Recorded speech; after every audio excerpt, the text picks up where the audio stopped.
Check, check, check. How's my voice sound compared to the music? Check, check, check. How's my voice sound compared to the music? Check, check, check. How's my voice sound? Oh, shit. Sorry about that loop, boys.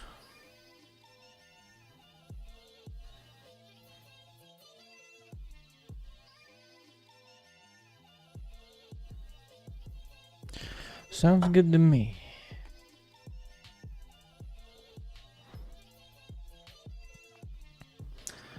Let me get the chat pulled up.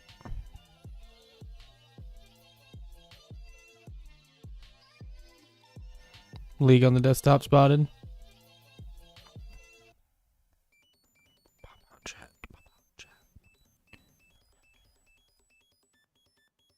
Then we can go here. There we go. What's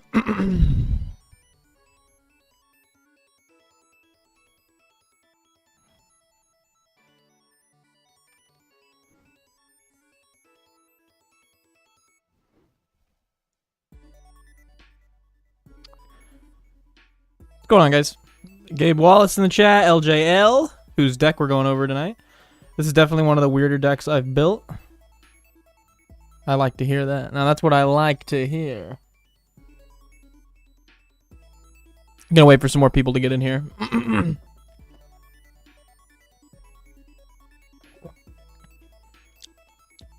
How's your guys' nights going? Mine is pretty narrow, but it needs help. Oh, Gabe Wallace is the other deck. Cool, cool, cool. I am excited to go over these, especially after going over like 3 to 4 hours worth of decks for the last few days. It's going to be nice to just go over a couple. It's the morning for me, LOL. Oh, well, good morning, LJL. Where are you out of? I don't know if I've asked you that before.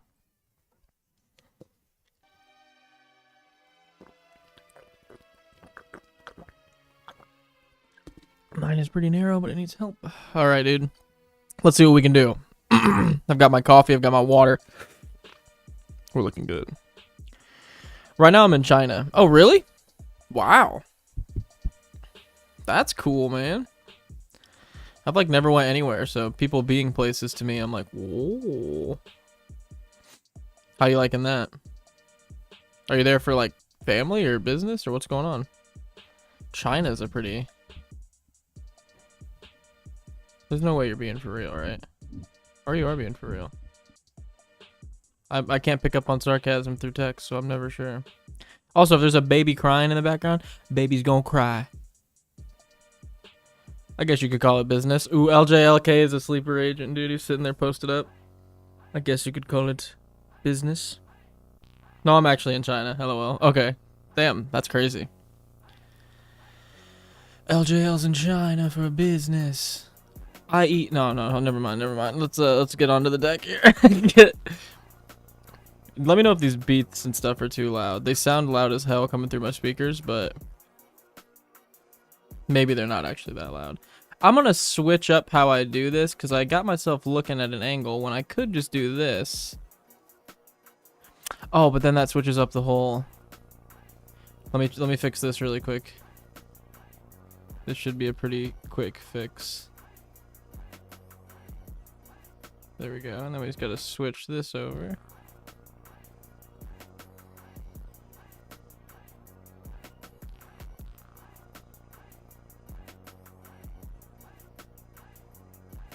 think that's good. Yeah. Okay. That's just way easier for me. I don't know why I was doing that to myself. I'm on my 3rd glass of coffee. So I'm on the hydration stage. We were talking about this on last stream. It says like 2 to 4 glasses is enough to maintain a hydration level. Any more or any less dehydrates you. So I'm maintaining my 2 to 4 glasses. And just in case, I got some water with like extra hydration stuff in it. I'm getting hiccups right now. For some reason. Welcome to Friday Night Deck Reviews.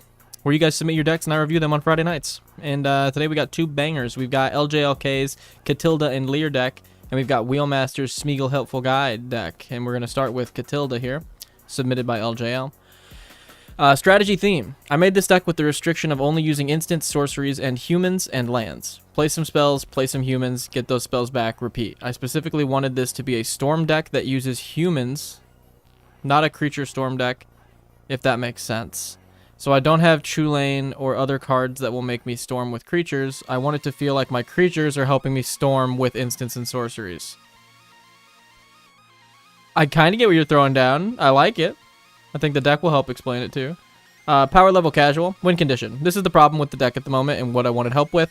The problem I have is that I don't really know how I wanted this deck to win. If it was red, I could run some gutter snipe effects, which would work, but I'm not in red. I don't like comboing off in decks, which is how I normally see storm decks winning, so I don't want to do that. So what I have left is storming with creatures to get a bunch of value. When using that value to make a big board with humans and win with humans.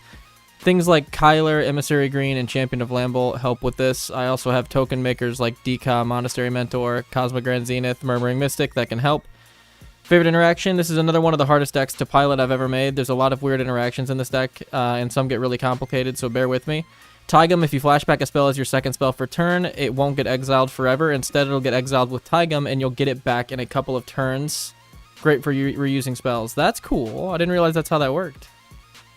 I got a mean neck crack. Hold on, listen to this. Oh, that wasn't even that good. Oh, that wasn't even that good either. Never mind. I hyped you up for nothing. Seagate Stormcaller. You can cast the Stormcaller, give something flashback, then cast the thing with flashback and get it copied. And that you could also do that in tandem with the Taigum thing. That's pretty sick. Killing the Kid. This card just makes everything so complicated in this deck. I don't think I set this on a loop. I didn't. There we go. This card just makes everything so complicated in this deck. Let's say I cast Kellen and give something flashback. I then cast the thing with flashback. This triggers Kellen to cast something from my hand. I cast a human from hand, which triggers my commander to give something in my graveyard flashback. Repeat until I'm out of cards in hand / grave or out of mana. Especially fun with Quandrix Apprentice, where I can keep getting lands to play with Kellen when I don't have creatures. Okay, we'll get into that. Kellen is such an insane card in this deck. Makes everything so confusing. Yeah, it seems like it. Esper Origins, flashback for 3 and a green, turns into flashback for 1 and a green, and I still get to flip it when I cast it this way. See the Truth, Mass Appeal, Distant Melody, Harmonized Crescendo. Since we're Kindred Storm deck, we get to run better card advantage than most other Storm decks, and it's really good. Lorien Revealed, cycle it for a island early game and cast it from grave later when I have nothing else to get targeted.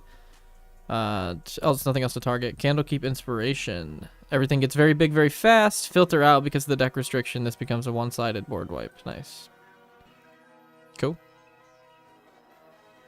3 Hoenn. Yo! What's going on? What do you hope to get from this review? To show off my deck, to get some new card recommendations, to get help cutting cards from my deck, and LJL is a YouTube member. Big shouts out to LJLK. Yeah, let's look at this deck. Can you guys see everything okay here? I'll zoom in a little bit more here. I'm going to turn down the music on my end. It's a tad bit loud. It's coming through my speakers loud. Okie dokie. The commander for this deck is Katilda and Lear, being a green, a white, and a blue 3/3. Whenever you cast a human spell, target instant or sorcery card in your graveyard gains flashback until end of turn. The flashback cost is equal to its mana cost. Cool. So we're running a human tribal deck that is also a spell slinger deck. That's like a storm deck is what they're going for. So, yeah, let's see if there's any tags here. No, okay. So if we're going to creatures, we got Archmage Emeritus. 2 and 2 blue, 2/2. Whenever you cast or copy an instant or sorcery spell, draw a card. Avacyn's Pilgrim's good mana ramp. Baral makes your instants and sorceries cost 1 less. Whenever you cast an instant or sorcery spell that counters a spell, draw a card and discard a card. Cathar's Commando can sack to blow up an enchantment or artifact. Champion of Lamphoke gets bigger and bigger and stuff with power less than it can't block. Champion of the Parish gets bigger and bigger the more humans you play. Cosmonaut Zenith gives you 2 1/1s or buffs your board with 1/1 counters whenever you play your second spell. So, again, benefiting the whole storm strategy while being human. So, it's pretty good. No tags, just card salad. Card salad, baby. Eat up. Deka, Fractal Theorist, 4 and a blue, 3/3. You get to make fractals for playing instants and sorceries. Again, fits into the deck really, really well.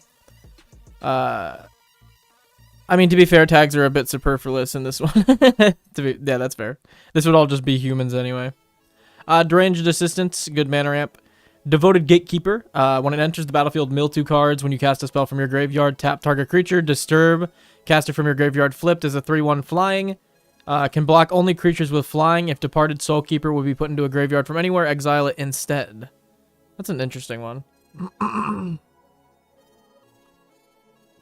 All you need to know is human instant sorcery. Emissary Green, 4 and a green, 3/3. When it attacks, starting with you, each player votes for profit or security. You create a number of treasure tokens equal to twice the number of profit votes. Put a number of 1/1 counters on each creature you control equal to the number of security votes. That's a pretty good blink target in like a blink token deck. I want to save him. I can save him. Eternal Witness, good recursion. Falaisia Archaeologist, good card digging. Huron Blade Elite, good mana ramp. Katilda, good mana ramp. Kellen the Kid, this is the card they were talking about, I believe, right? Kellen was the one you brought up? Yeah, Kellen the Kid. So Kellen the Kid is a green, white, blue, 3/3 flying lifelink. Whenever you cast a spell from anywhere other than your hand, you may cast a permanent spell with equal or lesser mana value from your hand without paying its mana cost. If you don't, you may put a land card from your hand onto the battlefield. So when you cast something from graveyard with flashback, that will trigger your... where'd it go? Trigger your Kellen to let you cheat in a permanent, you cheat in a human. Do you cast it for free? Yeah, you cast it. Ooh. So yeah, when you cast the permanent, gives something else flashback. You cast a flashback, it gives you that. You just keep bouncing those back and forth. Very cool. I like that. Kyler. Whenever another human enters the battlefield under your control, put a 1/1 counter on Kyler. Other humans you control get 1/1 for each 1/1 on Kyler. That seems really good. Lies Hex. Makes your non-creatures cost 1 less as long as you've cast 2 or more spells. She has double strike. Monastery Mentor turns your non-creatures into 1/1s. Same goes for Murmuring Mystics. Turns your instants and sorceries into 1/1s.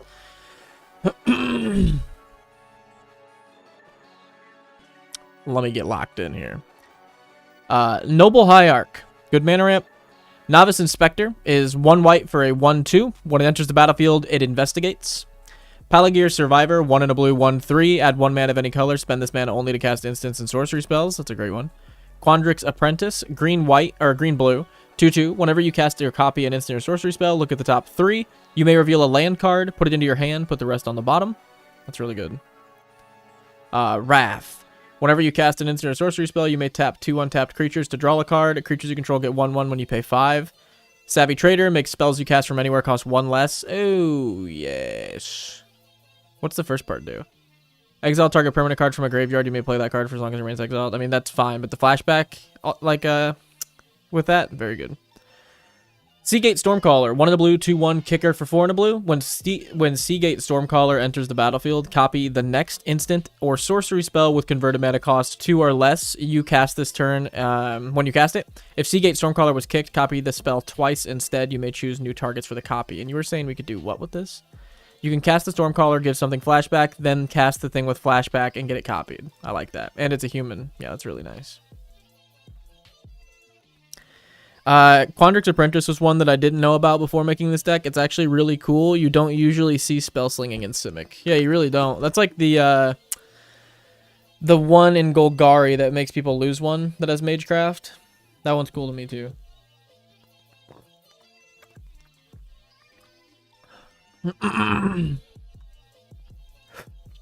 Spellseeker. 2 in a blue, 1/1. When it enters the battlefield, search your library for an instant or sorcery with mana value 2 or less. Same set too. Hell yeah. Sten Paranoid Partisan. Strixhaven's got some cool... Yeah, it really does have some cool cards. Sten, you name a card type. That card costs 1 less. You can exile Sten and return him so you can name a new card type. Tigum, 1 in a blue, 2/2. Whenever you cast a second spell each turn, copy it, then exile the spell with 4 times counters on it, and it gains Suspend. Thraben Inspector, when it enters the battlefield, investigate. Just a 1-drop, 1/2. Oh, Novice Inspector and Thraben Inspector. Cool. Town Greeter, 1 in a green, 1/1. When it enters, mill 4 cards, then put a land card from among them into your hand. Then put a town card in your hand. If you put a town card in your hand this way, gain 2 life. Witch's Enchanter, just a human that's a land also. Blows up something. Why not? Wizards of Day. 3 and a blue. 3/3 Myriad. Instants and sorceries you cast cost 1 less to cast. You may cast instants and sorceries. Oh, no, you may cast sorceries as though they had flash. How many decks is this ran in? Let me get,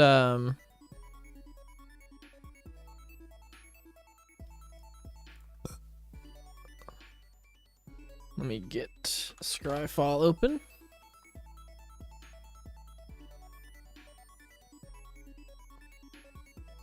What was they called? Wizards of They.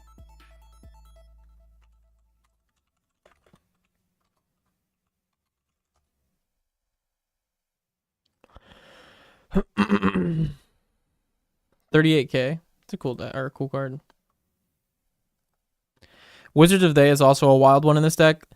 Last game I played, someone stole it from my graveyard and popped off with it. I bet, dude. I mean, Myriad, you get like all your stuff cost 3 less when it attacks, and then you can just cast your sorcery stuff. That's really good. Wood Sage. Is this a human? Is this retcon to be a human? Lunar Slate. Yo, how's it going, guys? Yo, what's up, Lunar? How we doing? Wood Sage. Blue-green. 1/1. Witherbloom Apprentice, the Golgari Magecraft card. Yeah, that thing's great. Wood Sage is human. Yes, okay. I was wondering if this got retconned to be human, because it looks like it would have. Blue-green, 1/1, tap it, name a creature card, reveal the top 4 cards of your library to all players. If any of those cards are the named card, you can put it into your hand and put the rest on into your graveyard. Sure. Oh, that's pretty good. Wow. I might need one of those for Taval. That's just a good, like... Yeah, I like that. Sorceries. Candlekeep Inspiration. 4 and a blue until end of turn. Creatures you control have base power and toughness XX, where X is the number of cards you own in exile and in the graveyard that are instants, sorceries, and or have adventure. Distant Melody. Draw for all your humans. Esper Origins. Surveil 2. You gain 2 if this spell was cast from your graveyard. Exile it. Then put it into the battlefield transformed under your control. As a 4/4 Saga creature. Chapter 1, reveal the top card of your library. If it's a permanent card, put it into your hand. Chapter 2, float 2 green. Chapter 3, other creatures you control get +2/+2 and gain trample until end of turn. That's a cool card. Again, that might be a good one for Taval. I want to save that one as well. That's pretty great. I'm doing good, just chilling and goldfishing my new Mirko Reanimator deck. Hope everyone is doing well. That's funny. Mirko is one that I'm actually working on right now for a video in the future. Candlekeep Inspiration is under 15k, by the way. It's interesting for an LO. Creature control have base power. Oh! Oh, I need to add that to an LO. That's really nice. Yeah, if that's under 15k, that's great. Esper Origins is cool since you can flip it for 2 mana in grave instead of the 4 you usually have to pay. Yeah, that is... Yeah, that is cool with your commander. I like that. Detaxian Prove, look at your hand, draw a card. Lorien Revealed, good card draw. Malevolent Rumble, good card digging, and you make a little mana ramp guy. Draw a card for each human you control. That seems great in here. Nature's Lore. Search your library for a creature card and put it onto the battlefield. Or no, a forest card. Creature card, jeez. Forest card and put it onto the battlefield. Tapped, then shuffle. Overwhelming Stampede. Until end of turn, creatures you control gain trample and get +X/+X, where X is the greatest power among creatures you control. Like, going wide is going to be a good way to win, so obviously overwhelming and stuff like Candlekeep is going to be great. Seagate draws us a bunch of cards. See the Truth is great because it'll draw us a bunch of cards thanks to the flashback from the commander. Stream of Thoughts will draw us some cards and put stuff in the graveyard. 3 Visits a good mana ramp, and Winding Way will put some stuff in our hand and put stuff in our graveyard. Instance, we got Consider, some good card draw, and then maybe put a card in our graveyard we want to see. Excuse me. Crib Swap, good removal. Factor Fiction, good card draw, as well as Graveyard Fill. Filter Out, return all non-creature, non-land permanents to their owner's hands. Yeah. Since we don't run any enchantments or artifacts in this deck, that'll just only hit other people. Frantic Search, good card draw. Grapple with the Past, good graveyard fill. Harmonized Crescendo, good card draw. Harrow, good mana ramp. Mental Note, self-mill, and card draw. Mystic Confluence, good removal or card draw. Path to Exile, good removal. Pongify, good removal. Hyperdriverization, good removal. Snap, good removal. Swords to Plowshare, good removal. And Thought Scour, good self-mill and card draw. Alright, now we get to the fun part. We need suggestions for this deck. Now, we are looking at LJLK's Katilda and Lear deck. It doesn't run. I'm gonna say it only runs humans, instants, and sorceries.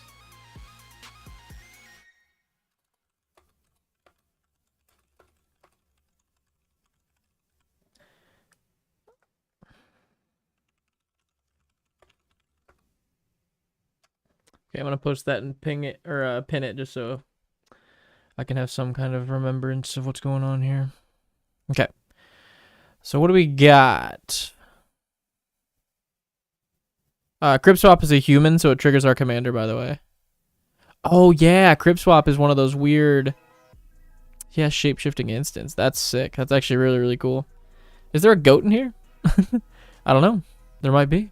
I didn't see a goat.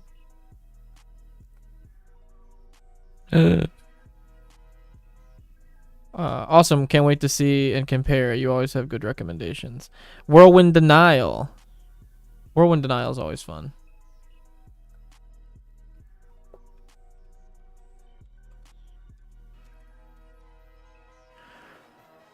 Tuna Blue. For each spell and ability your opponent controls, counter it unless they pay 4.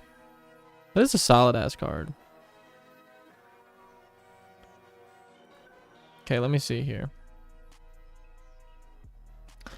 Whenever you cast a human spell, target instant or sorcery card in your graveyard gains flashback until end of turn. The flashback cost is equal to its mana cost. Let me look at some of my decks really quick.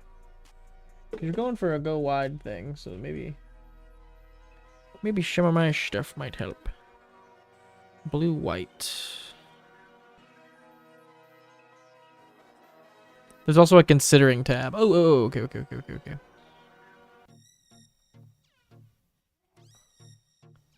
Okay, we will reference the considering tab with any of our recommendations. Because we got a lot of stuff here. Lier, I think, goes in this deck, dude. Lier goes in like anything. Ooh. Call the Coppercoats might be good in this deck. Hold on, I might have some good suggestions for you.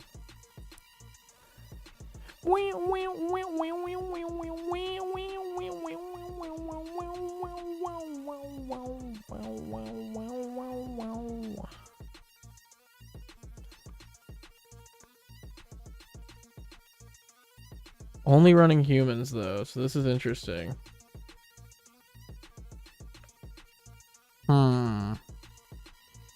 That is an interesting deck stipulation.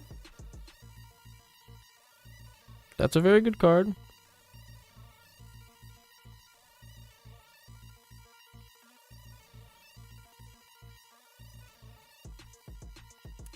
Cosmic Grand really is just a banger.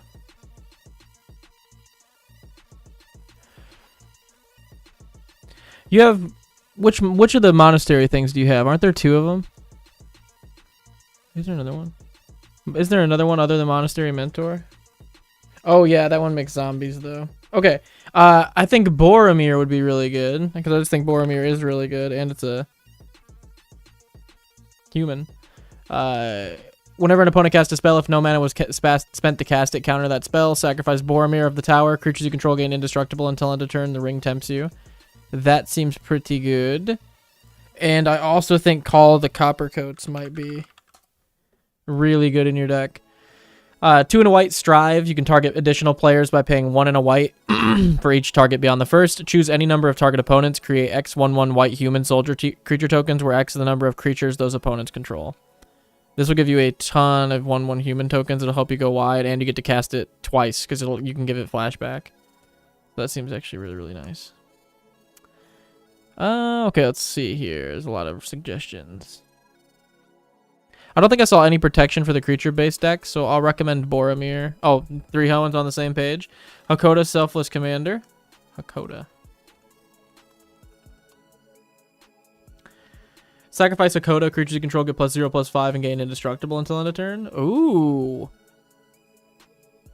Oh, but you get to cast allies. That's there's probably a better one. What's the other one? Oh, Selfless Spirit though. That's not a human. Yeah, if we're looking for humans, Kokoda might be the option then. Cerulean Wisp, maybe? 1 blue, target creature becomes blue until end of turn. Untap that creature, draw a card. Maybe. That's like a little cheap cantrip if you're trying to like spell sling. Does he have Rick in there? I wasn't listening when you guys went over the deck. The Universe Beyond Rick from Walking Dead is so good in my humans deck.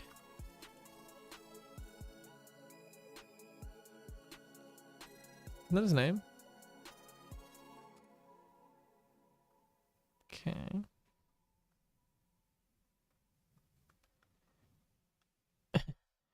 What's his name? What's the like non-Universes Beyond version of him? Growth Spiral. Blue-green, instant, draw a card. You may put a land card from your hand into the battlefield. Yeah, Growth Spiral is just great. Always love Odric, Master Tactician. Yes. Odric seems great. The one where you can just choose for them not to block when you swing with a bunch of stuff. That seems like a good win con, actually. He's looking for win cons. That might be a good one.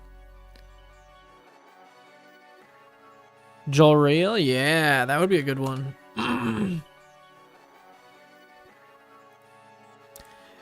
1 green, 1/2 human. Whenever you draw your second card each turn, create a 2/2 cat. Pay 4 and 2 green until end of turn. Creatures you control have base power and toughness XX, where X is the number of cards in your hand.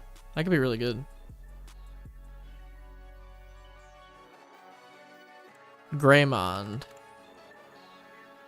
2 and 2 white, 3/4. Oh, this is the Rick in-universe Rick. When Greymon enters the battlefield, choose 2 abilities from among First Strike, Vigilance, and Lifelink. Humans you control have each of those chosen abilities, and as long as you control 4 or more humans you control get +2/+2. Yeah, that seems pretty good. Esper Sentinel is obvious, but I didn't see it in there. Don't forget he's a human. Oh, really? He does not look human. He looks like a robot, like a cyborg. Esper is evil.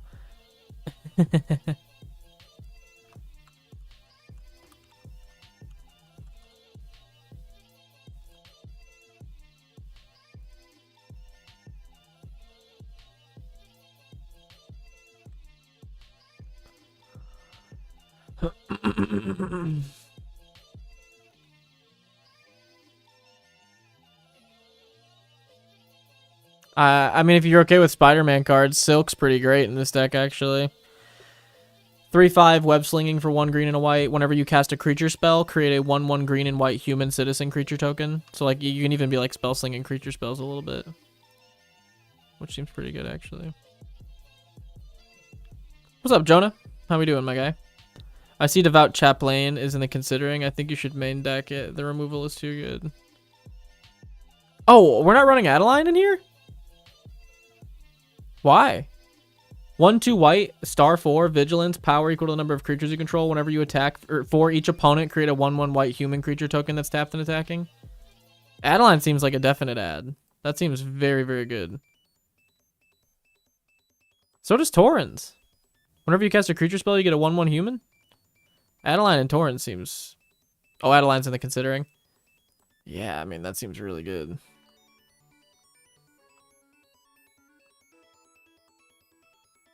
Adeline's real good. Torrens is very good.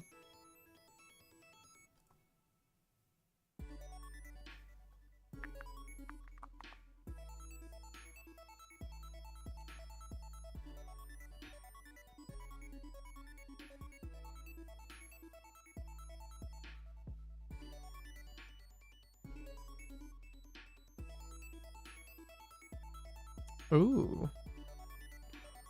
Apothecary White's kind of cool.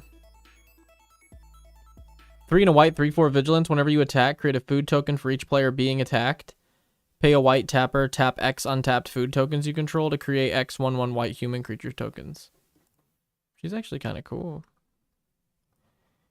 Okay, type whenever. I'm gonna just go instant.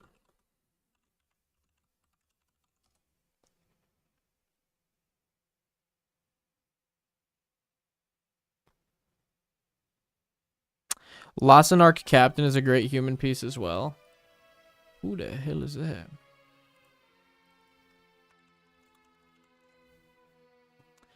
Three and a white, 3/1 first strike. Whenever Arc Captain or another human enters the battlefield under your control, tap target creature and opponent controls at the beginning of your upkeep. Create a 1/1 white human creature token. Yeah, that seems pretty good actually. Maybe Spider-Man India. Whenever you cast a creature spell, put a 1/1 counter on target creature you control and it gains flying. That's also not bad. 5 mana, that's a little steep though. Baragon of the Guard goes crazy. Of the God. 3 and a white, 3/3. One Baragon of the Guard or another human enters the battlefield under your control. Creatures you control get +1/+1 and gain vigilance. That seems really good. Cemetery Protector is another human generator. 2 and 2 white, 3/4 flash. When it enters the battlefield, exile a card from a graveyard. Whenever you play a land or cast a spell, if it shares a card type with the exiled card, create. Oh, this seems great. Exile an instant or sorcery, and then all your instants and sorceries turn into humans. That's exactly what you need in this deck. That's exactly what you need. That's exactly what you need. Sorcery. Human.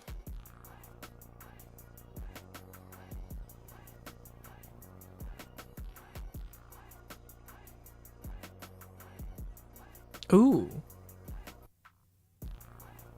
Ooh. Oh, he's an alien dog. Dang, that sucks. Because he's actually pretty good.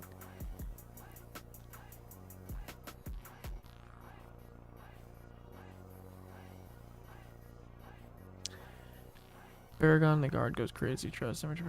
I know we are doing something else, but Paragon Took rips in your new recent Rocco build. Oh, yeah. Paragon Took would be great in there. That was a missed opportunity. That seems very, very good.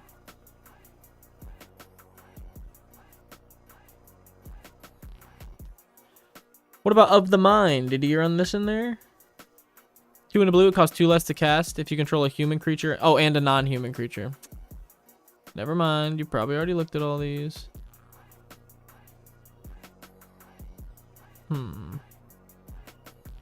What would be some good win cons in here? Like, what's some gnarly Bant stuff that you would love to give flashback? Druid of Purification and Witch Enchanter for removal. He has Witch Enchanter in here. Does he have the Purification?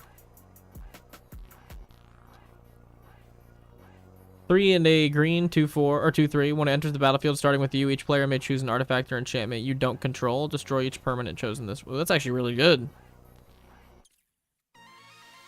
Yeah, that's a pretty good piece of removal right there.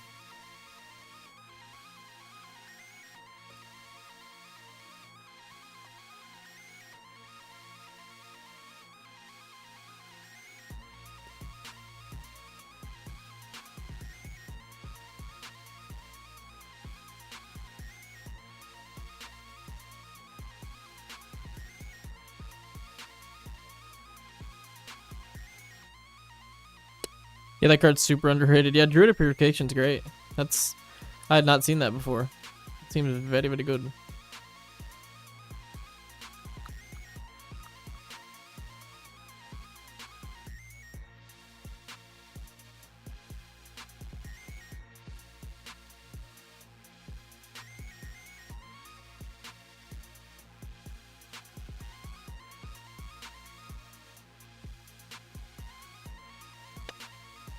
Thalia's Lieutenant's not bad. Do you have that in your considering? Yeah, you do. That's pretty good. ETBs gives all your other stuff a 1/1 counter, and then whenever another human enters, it gives it a 1/1 counter. That's pretty freaking good, honestly.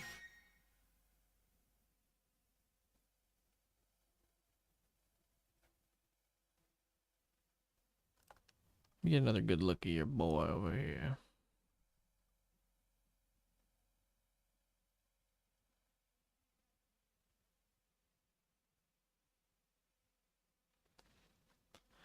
What about like a couple of instants and sorceries that make a copy of something you control?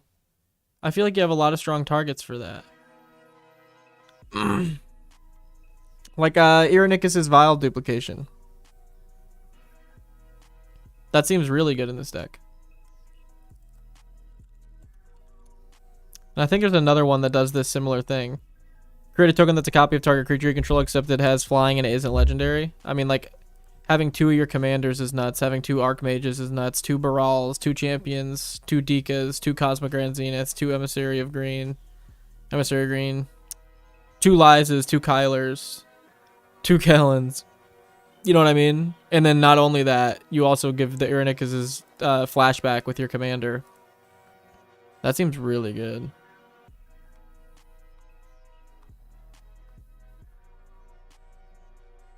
I say that goes in there. That could be a potential win con, copying some of the stuff you have.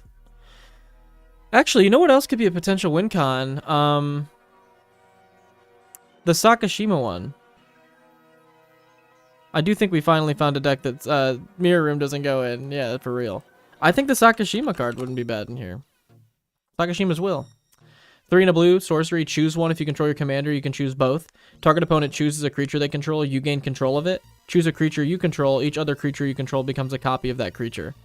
This thing, when your commander's out, it's actually nuts. You get to use this twice. You'll just gain control of 2 creatures, 2 players control, and then 2 different turns, turn your whole board into a copy of something you control. Which, like, is there anything crazy? I mean, like, turning your whole board into an Archmage seems insane. Whole board into Champion of Lambert.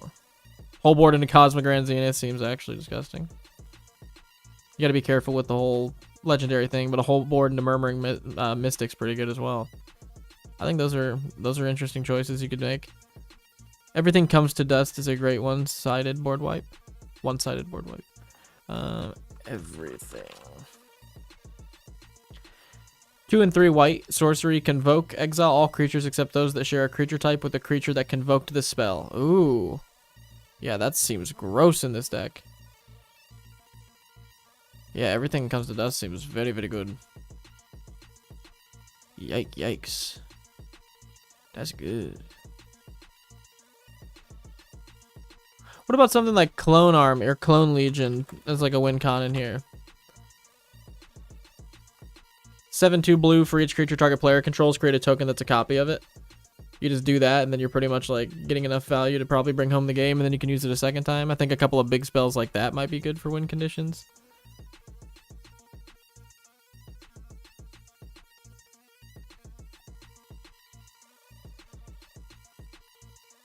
Ah, I wonder if... Hold on a second.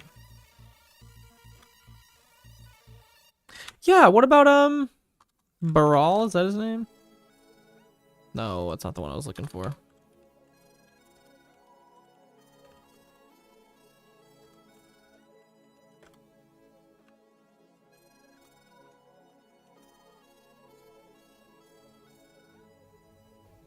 This should come up with them.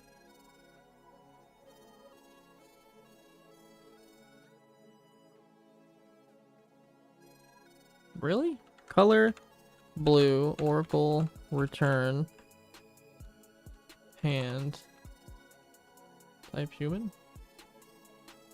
Oh, he's also a legendary.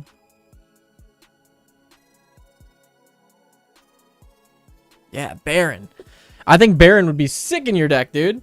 1 and 2 blue, 2/2. When Baron, Tolarian Archmage enters the battlefield, return up to 1 other target creature or planeswalker to its owner's hand. At the beginning of your end step, if a permanent was put into your hand from the battlefield this turn, draw a card. Baron seems cool because you can play him to give something flashback, and then when he enters, bounce one of your own humans back to your hand, and then play Baron again to get another trigger from your commander. Or play the human you bounced with Baron again to get another trigger from your commander. That seems really good. I'm wondering if there's just a human that just bounces a creature, one of the ETBs, that you could just target itself over and over again. Like Aether Adept might be worth it. Let's go by mana cost.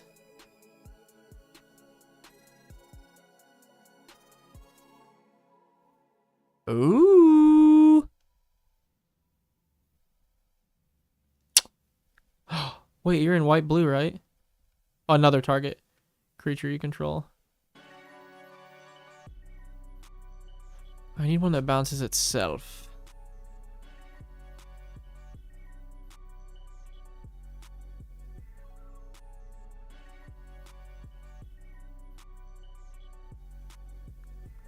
Cloudstone Curio could go hard as well.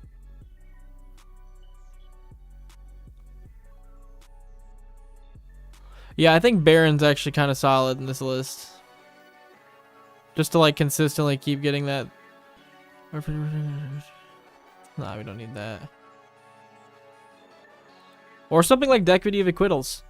Just a 2-drop 2/2 human with flash. Like, you could literally just flash this in at the end of someone's turn to give something in your graveyard flashback. Flash it in at the end of their turn as well. Bounce another human back to your hand with Deputy. Play that other human during your turn to get another flashback thing. Seems pretty good. What's up, Kryptonite? Are we making a list with the Lier and humans? LJL submitted their Katilda and Lear human Spellslinger deck. It doesn't run anything but humans, instants, and sorceries. And it's like, yeah, just a Bant Spellslinger list, which is really, really cool. Trying to come up with some good stuff for it. What if we did like... Oh, why don't you run the, Oh, it's because it's an artifact. Do you have any storm stuff? Like, there's got to be some, like, storm card that would be good in here.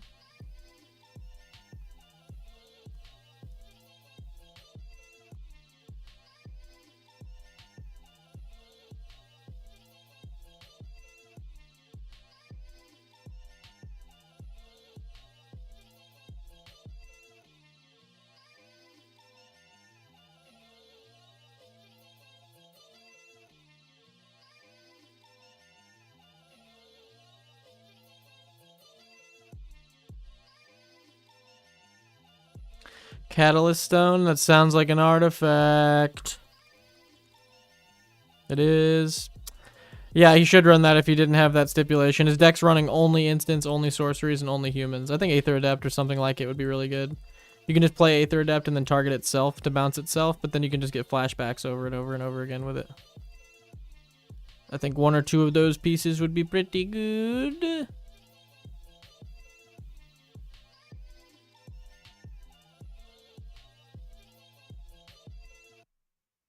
Flashing back Berserk is the best. Yeah, that's what you need to do, dude. You need to flash back Berserk in your deck. That's what you've been missing, LJL. That's what you've been missing all times. Berserk in your graveyard, then back in the field. That's how it feels.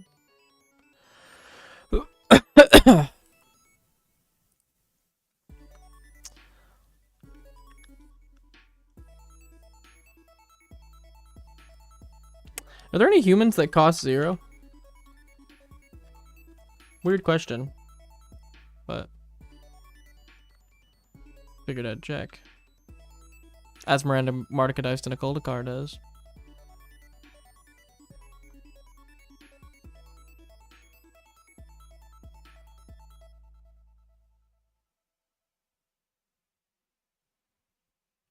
That's what you need, dude. You need an Assassin's Initiate in there, dude.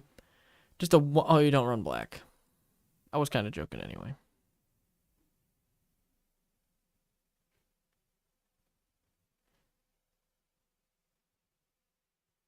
Hell yeah, you almost, dude. What'd I mess up? Asmiranda, Martica Dice, and a Coldakar? Asmiranda, Asmoranda, Martica Dice, and a Coldakar. Yeah, Asmiranda, Martica Dice, and a Coldakar. Boom. I might have messed it up on the first try, though. I'll be honest. I haven't said that in a while. You hesitated in the middle, yeah. Like Asmiranda, Mardic, and Dice, and a Coldakar, dude.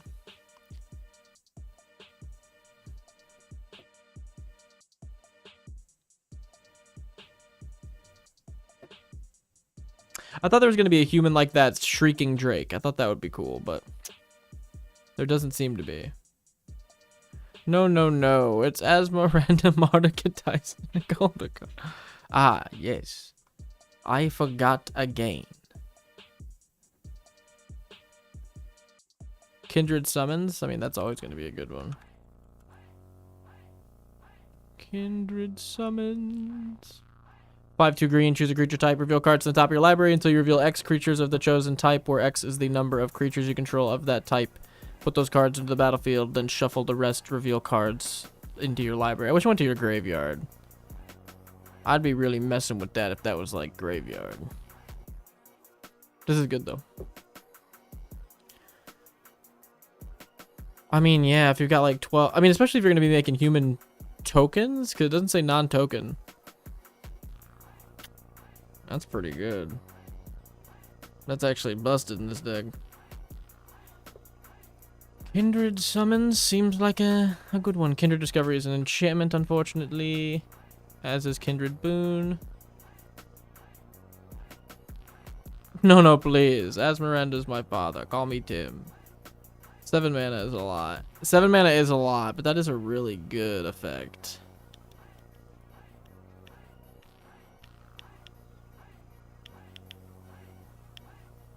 I think it's pretty good.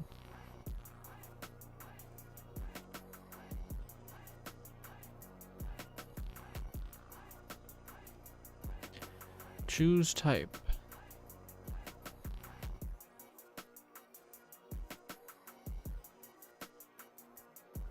I'm gonna say a lot of these are gonna be enchantments and artifacts. Oh, Raise the Palisade seems great. You don't run blue, do you? No, you do. You do. You're in Bant. You're in Bant. Do you have Raise the Palisade down here though? Yeah, you do. Ugh. Ugh. You got all the good stuff in here.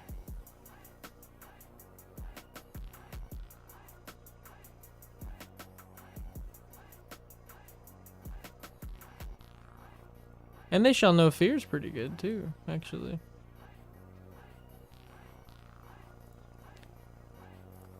One in a white instant, choose a creature type. Creatures you control of the chosen type get +1/+0 and gain indestructible until end of turn. For 2 mana, that's pretty incredible. Wait a second.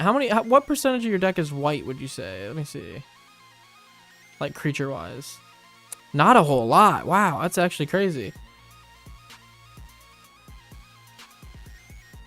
I expected a lot more of this deck to be white. Kindred Summons in considering. Winnowing. 4 and 2 white sorcery Convoke. For each player, you choose a creature that player controls. Then each player sacrifices all other creatures they control that don't share a creature type with the chosen creature they control. That's really fucking good. Yeah, that seems incredible in this deck.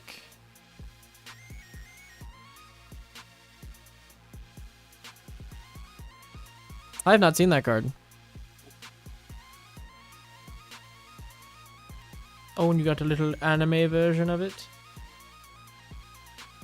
That's pretty cool.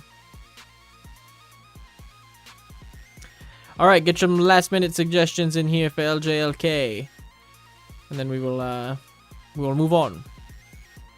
Sorry, I wasn't a huge help for this deck. I kind of got stun locked by it. I was like, I don't have very many suggestions for this one. How did I just now realize that Mirror Form doesn't have to target something you control? You can make all your permanents become copies of something your opponent controls. Oh, wow.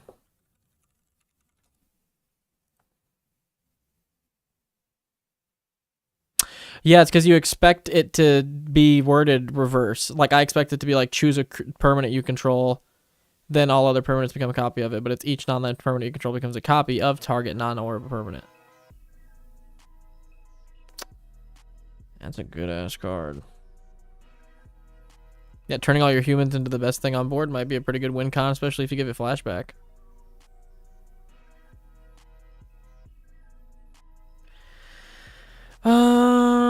What's that 1 blue 2/1 creature that exiles opponent's creatures with times counters and it comes back itself?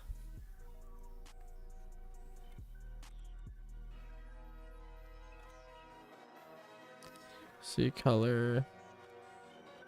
Blue. Oracle times.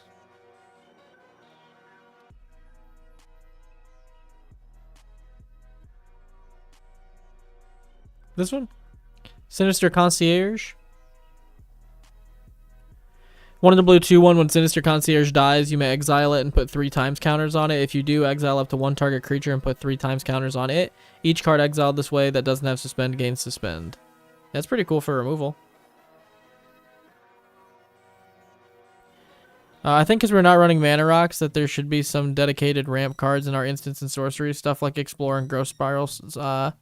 Like someone else suggested. That's a good point. Maybe a Harrow.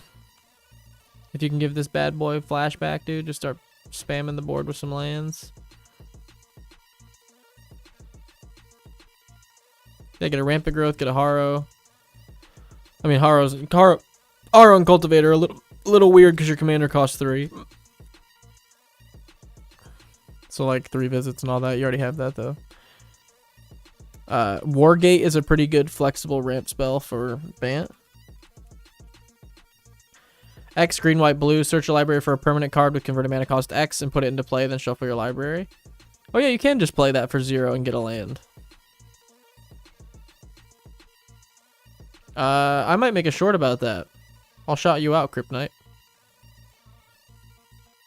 That is very cool.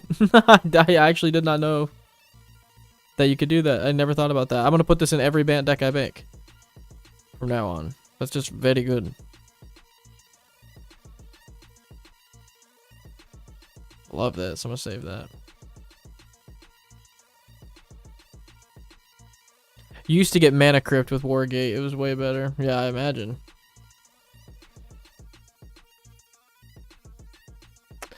Yeah, us casuals are just now hearing about it, dude. That's fucking cool.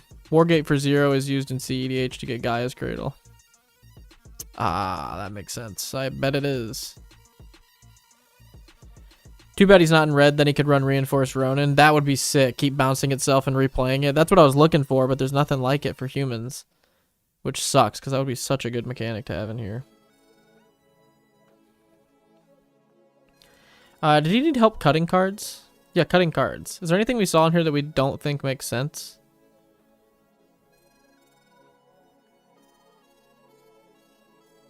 Let me go back through here.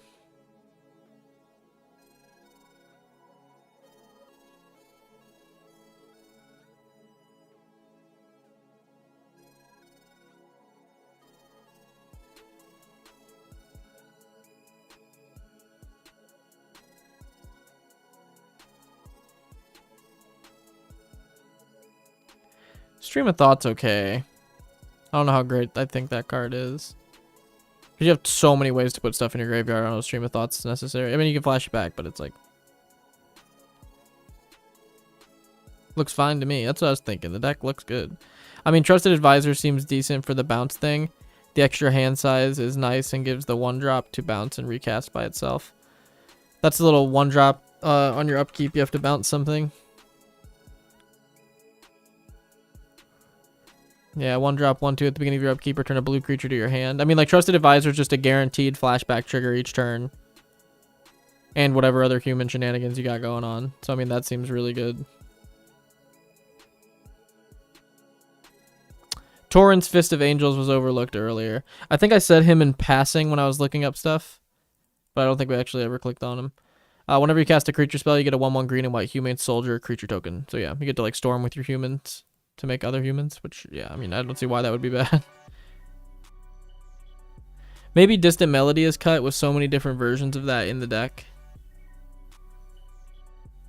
Maybe. They are really good effects. Spec Spider-Man. 1 and a white, 3/2 flash, gains flying until end of turn. Tap 1, sacrifice Spectacular Spider-Man. Creatures you control gain hexproof and indestructible until end of turn. That's a good dude right there. Alright, we're pushing 9. We gotta move on to the next deck, boys. I hope you got anything out of this, LJL. Again, apologies. This is not my strong suit, this deck. I'm also kind of off tonight a little bit. I also haven't finished my coffee, so maybe... don't even talk to me. I literally just saw 5 people leave the chat as soon as I started to make that coffee quote-unquote joke. Last one, Chulane. Oh yeah, Chulane seems great. Whenever you cast a creature spell, draw a card that you may put a land from your hand into play. Pay 3, tap it, return a creature you control to your hand. Bounce creatures, bounce humans, replay humans. He's a human. Draw cards, play lands for playing more humans. He fits into the deck real good. You can see when someone leaves. I can see a number at the top of the chat, and then I can see when that number changes. It was at like 16 and it dropped to 11. I was like, that's funny. Boom. We're looking at... Oh, that was my own message. Okay, we're going to move on. LJL, I hope you got anything from that buddy old pal. The next deck is Wheelmaster, his Smeagol deck. Strategy theme. Steal lands from opponents and win with landfall. It's a casual deck. Win condition, mill or looping Smeagol triggers to mill opponents. Favorite interaction, looping Smeagol triggers. What do you hope to get from your review? To show off my deck, to get some new card recommendations, and to raise the power level of my deck. And they are a Patreon and YouTube member, so big shout out to Wheelmaster. Let's find his deck here. Okay. Smeagol Manifest Destiny. Mill out everyone, steal their lands, and value into win. Kinda mid, because if you kill someone, you lose their lands, but hard to spread the love in a mill deck. Oh, that's interesting. That's kind of a cool point. Want to hard keep the Turbo Mill Landfall theme, but needs a bit of power to be viable and not just a meme deck. Not updated since pre-Edge of Eternity. Okay. Are we tagged? Oh, we are tagged. Very nice. Very nice. Okay. Smeagol Helpful Guide. 1 black green 4/2. At the beginning of your end step, if a creature died under your control this turn, the ring tempts you. Whenever the ring tempts you, target opponent reveals their hand reveals cards from the top of their library until they reveal a land. Put that land onto the battlefield under your control tapped, and the rest into their graveyard. The rest go to grave, you say? Oh, I kind of want to run this in Taval. Hear me out. I get a 3-drop 4/2 in Taval.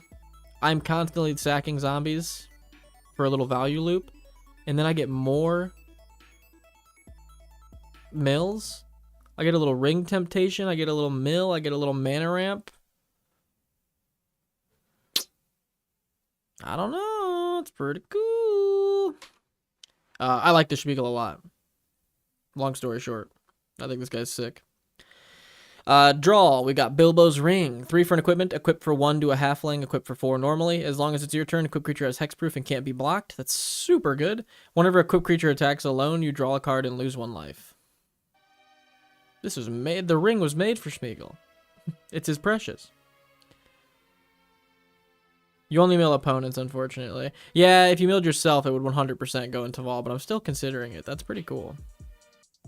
I also like that it can get hit by Sun Titan if you're in like a like an Obzon reanimator deck. I think that's pretty cool. Always looking for stuff to get with Sun Titan. Compost. Whenever a black card is put into your opponent's graveyard, you may draw a card. Does Compost do work for you? Every time I see cards like this, I'm just curious how much work they do. Golem Scheming Guide. 1 in a black 2/1. Whenever Golem Scheming Guide attacks, look at the top 2 cards of your library, put them back in any order, then choose land or non-land. An opponent guesses whether the top card of your library is the chosen kind. Reveal that card. If they guess right, remove Golem from combat. Otherwise, you draw a card, and Golem can't be blocked this turn. So you're just trying to, like, fake out people. People are probably going to always guess non-land, though. Just so you just don't ever get one of those.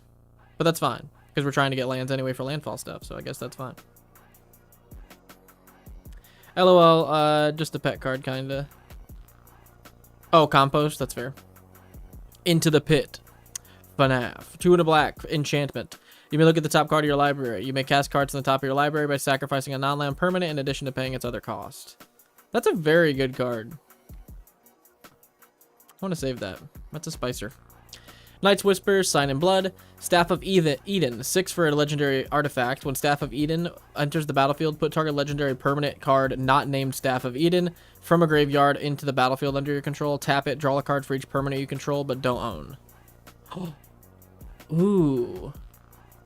I would run the shit out of this into Vol if it costs like 3 or 4. Drawing cards for like stuff I didn't control or didn't own but controlled. Oh, that'd be sick. Dude, there should be a Knight's Whisper with Golem on it where he's arguing with himself. Oh. That would have been sick, dude. Him looking in the water and having, like, Smeagol and Golem. Like, oh, man. That would have been sick, actually. Landfall. We need more landfall stuff. Right off the bat. 5? We can get you better than that, dude. Avengers Zendikar. 5 and 2 green, 5/5. When this creature enters, create a 0/1 green plant creature token, and then your plants get 1/1 whenever you play a land. Obnixilis drains and gets bigger when you play a land. Rampaging Balos gives you 4/4s when you play a land. Zendikar's Royal gives you 2/2s, and Tiller Engine lets you untap target land or tap target non-land permanent and opponent controls when you play a land. Those are all very good. We just need more. Mill, we've got Grindstone. Target player mills 2 cards. If 2 cards that share a color were milled this way, repeat the process. Meseric Orb, whenever a permanent becomes untapped, its controller mills a card. Mindcrake, whenever an opponent loses life, they mill that many cards. Sword of Body and Mind, whenever it deals damage, you get a 2/2 and they mill 10 cards. And Sir Conrad, you can pay 1 in the black to have each player mill a card. So yeah. Not bad. We need some more mill. Why are we trying to mill, though? Now that I'm thinking about it, why are we trying to mill? Oh, mill payoffs. But like, if it's just for these, do we even need any of the mill payoffs or any of the mill? Like, and I'm not even joking. I honestly think maybe we cut a lot of the mill and a lot of the mill payoffs and lean way more into landfall. Like, because I think your landfall needs to be bulked up a ton, and I don't really think we need that much mill. Well, the mill is the kill, maybe. Oh, so you're trying to mill people? Okay, that makes sense. Smeagol's milling until they hit a land. Okay. I say we mill. I say we lean heavier into the landfall and heavier into the mill then. So here's what I think. I think we make your landfall payoffs. We try to find another 5 of them that mainly like will produce bodies, like tokens, like kind of how Avenger Rampaging Zendikar's Royal does. And then we put Altar of Dementia in here. I think we might bulk up your landfall and your mill then. I think that they both need a little bulked up then. Oh wait, never mind. Drivnod doesn't work since it's Incept trigger. I like landfall, but the mill payoff too. That's fair, dude. I honestly think we could bulk up both and let them feed into each other with a bunch of synergy. Bit of a salty card, but Lantern of Insight so we can hit big on mills. It's not a bad one. Where's that? There we go. 1, each player puts the top plays with the top card of their library revealed. Tap it to have target player shuffle their library. So you could at least know if the top card's a land or not with the Smeagol, which is pretty cool. It's only $3. Smeagol, Dundane Rangers, and Sack Outlet like Viscera Seer as a combo, by the way. Ooh. Dundane Rangers. 3 and a green, 4/4 landfall. When a land enters the battlefield under your control, if you don't control it, or if you don't control a ring bearer, the ring tempts you. That goes infinite? Oh, and a Sack Outlet. Is this what you're talking about? Explain. My small brain doesn't get it. How is Lantern salty in Commander? I thought he meant expensive. But maybe he meant salty, like stingy.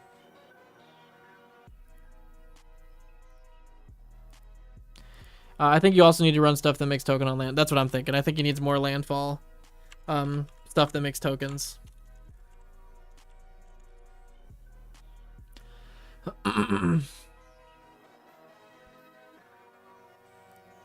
Black green.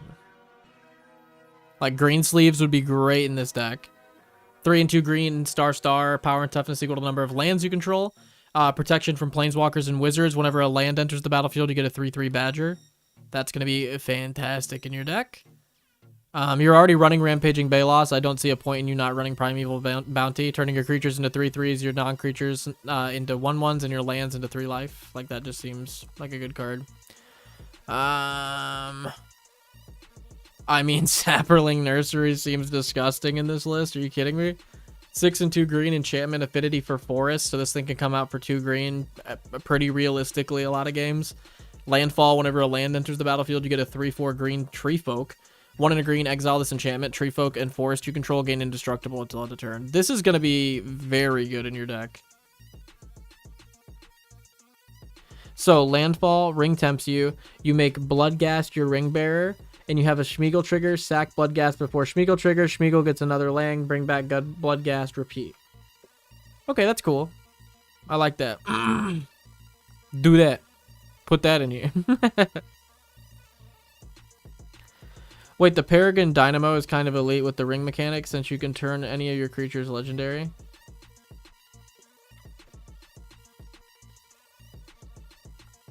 Copy target activator, triggered ability you control for another legendary creature you control. You may choose your targets to copy.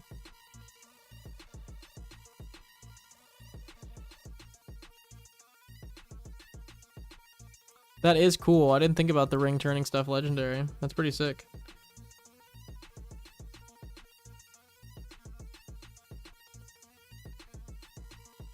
It also works with landfall creatures.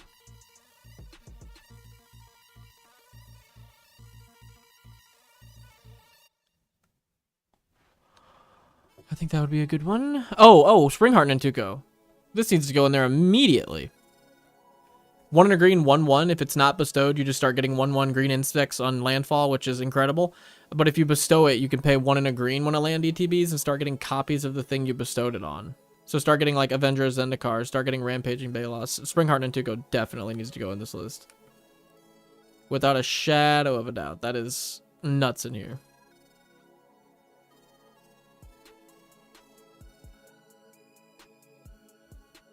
I mean, Scute Swarm's always good. Landfall just gives you more and more Scute Swarms. I think Scute Swarm and Springheart definitely need to go in here. Do we even get through the deck? No. We were on mill payoffs. So you can start exiling lands to add mana, exiling instants and sorceries to gain life, and exiling creatures to... Oh, no, sorry. Exiling instants and sorceries to drain life, and then exiling creatures to gain life. Glowing one, 2 and a green, 2/2 death touch. Whenever glowing one deals combat damage to a player, they get 4 rad counters. Whenever a player mills a non-land card, you gain 1. And... I don't know how into the glowing one I am. I feel like that's kind of meh. Rise of the Dark Realms, put everything into play under your control? Yeah, sure. Ramp, we've got Cultivate, Entish Restoration, Fanatic Aronis, Open the Way, Lotus Cobra, Inherited Envelope, Sakura, Seedborn, Skull Prophet, Wood Elves, White of the Reliquary, Tireless Provisioner, and Eudora Grave Gardener. As far as removal is concerned, we got Beast Within, Blasphemous Edict, Collective Resistance, Heritage, Reclamation, Haywire Might, Golgari Charm, Illicit Masquerade, Mithril Coat, Peerless Recycling, Terra Sunder, and Rise of the Witch King. It does have the Bloodghast in here, so that is cool.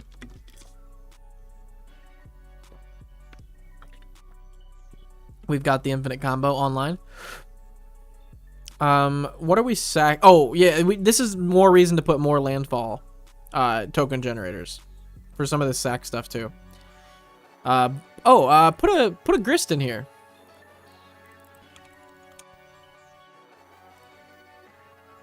Oh, you know what you need? You need a Grist in here. Oh, never mind. Grist is pretty good though. Create a 1/1 black insect and then mill 1 card. The mill is whatever, because I think you're trying to mill other people, but that's still a good little engine to make tokens.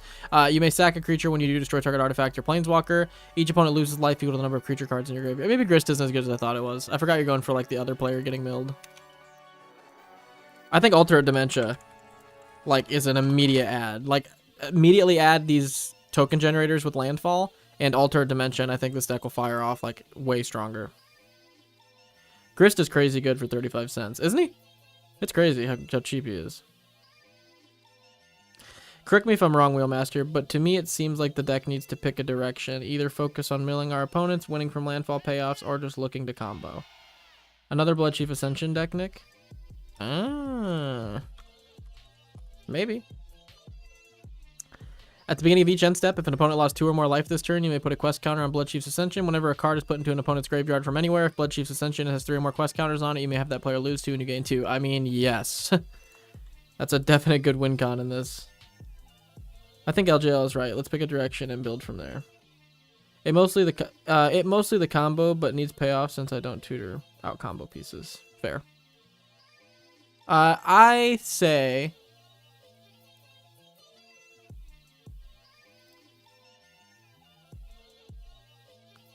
I don't know. I don't know if I've lost faith on the running more landfall so you can generate more creatures and then running some pseudo mill stuff with like an Altered Dementia. I don't know though. I think Smeagol's going to be doing a pretty good damn job with like just a Sword of Body and Mind in your deck and like a Mind Crank. I think all you really need is Sword of Body and Mind and Mind Crank. And Sir Conrad. I don't think Grindstone or Mesmeric Orb necessarily need to be in the deck. And you could just rely on those 3 with Smeagol, and you could be milling people in the background. I was thinking of Realm Breaker. Realm Breaker.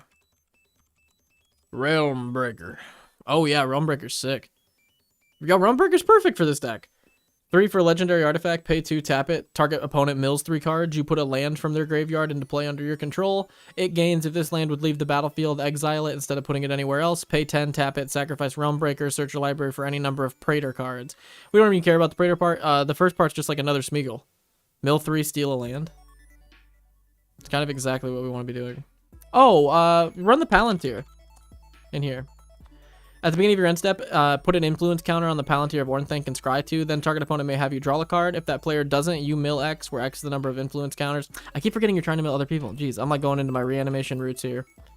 I'm like, you should be milling yourself and trying to reanimate stuff. That would be sick in this deck. Springheart and Tuco is probably my #1 suggestion, though.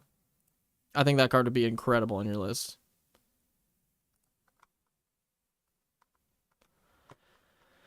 Sacrifice, Bloodghast, Carrion Feeder, Curse of the Restless Dead. Enchant a player with a curse whenever a land enters the battlefield under that player's control. You get a 2/2 zombie. I hate Curse of the Restless Dead. I think this card could probably leave. Oh, you can enchant yourself. How am I that dumb? I always thought that this said enchant opponent. I don't know why. Yeah, Gabe Wallace, curse myself. Yeah, I curse myself right now, dude. Curse my short-term memory. Not even short-term memory, just my dumb ass. Curse my dumb ass. That's really good. I was watching, what was it? I was watching Wilfred today. I haven't watched that show in forever, and I was starting to rewatch it. And there's a part where he's like, yeah, they worshipped a god named Mataman. And he's like, really? And Wilfred's like, yeah. And he's like, he was one of the handsomest, most talented gods. And then you see the guy looking and thinking, and he's like, Mataman?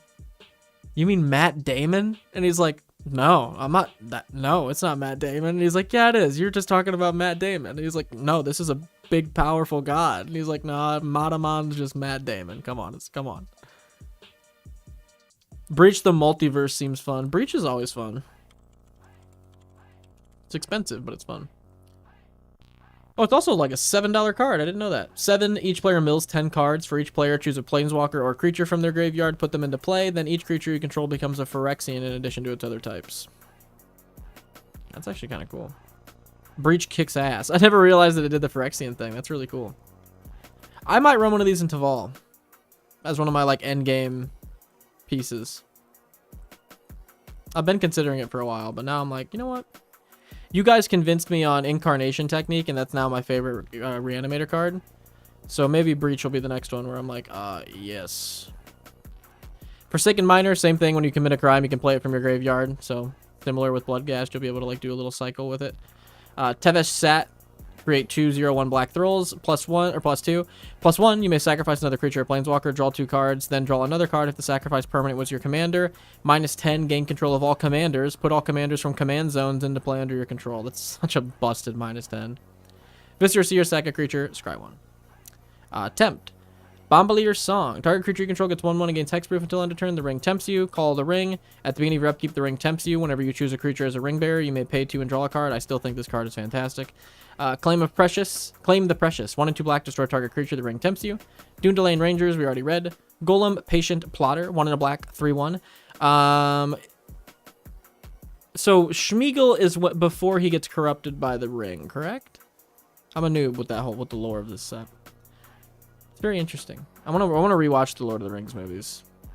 Now that I'm a bit older, I haven't watched them for like quite a while. I've watched Hobbit, and I like the Hobbit. I know everyone hates the Hobbit, and I'm probably just a fucking fake fan, but I enjoyed the Hobbit when I watched it. I was like, this is fun. But I get it from people's perspective that have read the books and been like, this sucks compared to the books. I haven't read the books, so. Golem, Patient Plotter. 1 black, 3/1. When Golem, Patient Plotter leaves the battlefield, the rings tempts you. Pay 1, sack a creature. Return Golem from your graveyard to your hand. Cool. Golem's Bite, target creature gets -2/-2 until end of turn. Exile it from your graveyard for 3 and a black. The ring tempts you. Sam's Desperate Rescue, return target card from your graveyard to your hand. The ring tempts you. Shortcut to Mushrooms, when it enters the battlefield, the ring tempts you. At the beginning of your end step, if a permanent you control left the battlefield this turn, put a 1/1 counter on target creature. The Black Breath gives creatures your opponents control -1/-1 until end of turn, and the Ring tempts you. That art is so metal, by the way. Good grief. The Ring goes south. 3 and a green, sorcery. The Ring tempts you, then reveal cards on the top of your library until you reveal X land cards, where X is the number of legendary creatures you control. Put those land cards onto the battlefield tapped, and the rest on the bottom of your library in any order. Or in a random order, my bad. Hey yo, we got the fake rings on. Get 'em. I love the Hobbit books the most, but I like the Lord of the Rings movies more than the Lord of the Rings books, even though I grew up reading the books. Oh hell yeah! I need to rewatch those movies then. Amulet of Vigor. Whenever a permanent untaps, enters the battlefield under your control, untap it. Oh, whenever it enters tapped. Oh, we just get to have our lands enter tapped or untapped. That seems very good. Abyssal Harvester. 1 and 2 black. Love Abyssal Harvester. 3 and 2 for tap it, exile target creature card from a graveyard that was put there this turn. Create a token that's a copy of it, except it's a nightmare in addition to its other types. Then exile all the other nightmare tokens you control. That seems very good with the mill going on. You can just grab their best stuff that gets milled. You need to run Colossal Grave Reaver. I know it's not a reanimator deck, but honestly, this will just be a win con for your late game. 6 black green 7/6. Oh, put into your graveyard for anywhere. Damn, I thought Colossal would hit other people too. When you milled them. It's only when you mill with Colossal. Never mind. I'm going reanimator mode again. That's my bad. Untagged sorceries. Life and Death. I love Life and Death. All your lands become 1/1s, or you just get a 2-drop reanimate. Sure. Sylvan Awakening is another one that I really, really like. I think this is a great game ender. This card stopped being ran. Wait, this isn't the same one. What's the one I'm thinking of? Rude Awakening? I just pulled that one out of my ass. I'm pretty sure that was actually the name of the card. Yeah, it was. I used to win games with Rude Awakening. 4 and a green, choose one, untap all lands you control, or until end of turn, all lands become 2/2 and still lands. This was the most risky card in the world back in the day, and I still won games with it. And this card is just so much better than that, it's insane. A 3-drop that turns all your lands into 2/2 elemental creatures with indestructible, haste, and reach. You could end a game with that fairly easily, especially in this deck where you're getting so many lands. You could just be like, how many creatures everybody have untapped? 2, 1, 3. All right, I'm going to turn all 13 of my lands into 2/2s and then buff them with this other thing. It's like, oh, shit. I might have goofed. I might have just goofed. It's pretty rough to be the Hobbit trilogy when the Lord of the Rings trilogy was the greatest movie trilogy of all time, maybe. True. It's hard to live up to. Horizon Explorer also seems like a good one here. Horizon Explorer.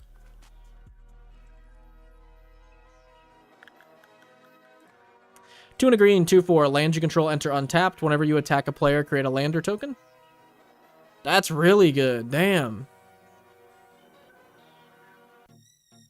You can tell when my brain's like, Tavar, maybe? That's a good one, though. Damn. I like that. I like that. And then we got a big-ass sideboard. So we got a bunch of stuff that he's considering. I think Aftermath Analyst definitely goes in here. Just with all your, like, land interaction. Like, I find that Aftermath Analyst... Like, are you running a lot of sack lands in here? Like, you got Verdant Catacombs, you got Terramorphic, you've got Evolving Wilds, I'm guessing. You got Evolving Wilds. Yeah, I say you definitely run Aftermath. That'll be a lot of synergy in here. Azusa seems like overkill. Exploration seems like overkill. I think Birds is always good. But maybe if you want to lean into more of the land ETB, I get it. Soul Ring, just a personal choice. I get it. I think the Earth King is an absolute unit of a card. I just saw this the other day and was like, I think I might honestly pick one of these up for Taval. You just get 6 power and then you get a shit ton of mana ramp for playing big stuff. Sure. That seems fine. Did we talk about removing Compost? What's the chance we were playing at a table with a black deck? Yeah, he said it was a pet card of his. So I understand him if he doesn't get rid of it, but that is definitely one you could get rid of. Earth King is crazy. It really is. Earth King is like very, very good. Spelunking. 2 and a green enchantment. When Spelunking enters the battlefield, draw a card. Then you may put a land from your hand into the battlefield. If it's a cave, you gain 4. Lands you control enter untapped. That's not bad. Does the thing you want to do. Oh, okay. Yeah, I'm not sure. If he wants to get rid of Compost, I definitely agree that that's one we could drop. I think you could drop Compost. I think you could probably drop Mesmeric and Grindstone. I think Mindcrank and Sword interact with you attacking with Smeagol. Fantastic. And I think pairing that with Sir Conrad, I think you're going to have plenty of quote-unquote mill for the opponent.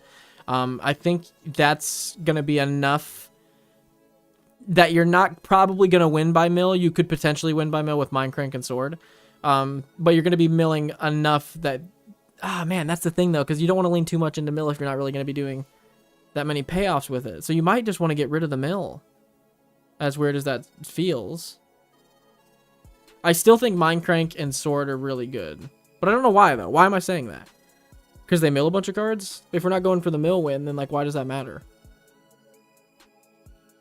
So, yeah, we have to decide.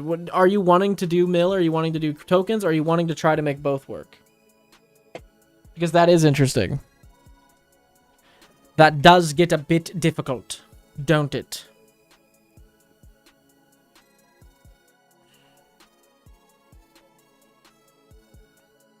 Earth King is crazy. Earth King is really good. Staff of Eden's also very expensive. A 6-drop? That's pretty pricey.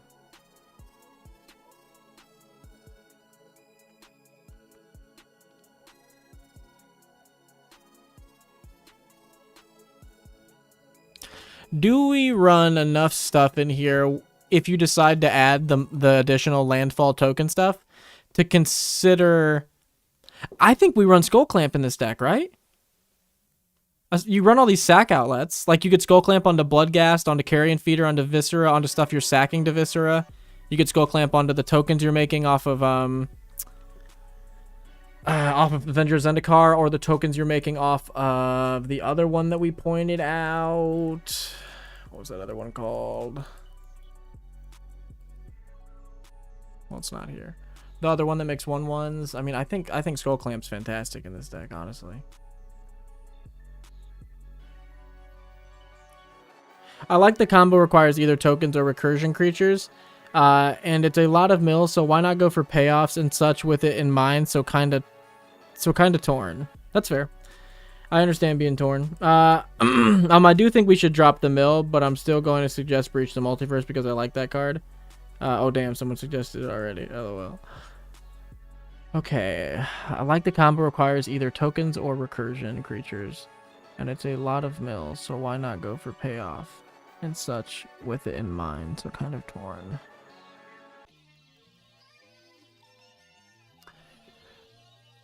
I say we go all in then, dude. We throw an alternate dimension here. Start sacking creatures to mill people. We throw a Lord of Extinction in here. Power is toughness equal to the number of cards in all graveyards. We start sacking lords to altar to mill people. We could use our life and death to get back Lord of Extinction after we sack it again to mill another guy.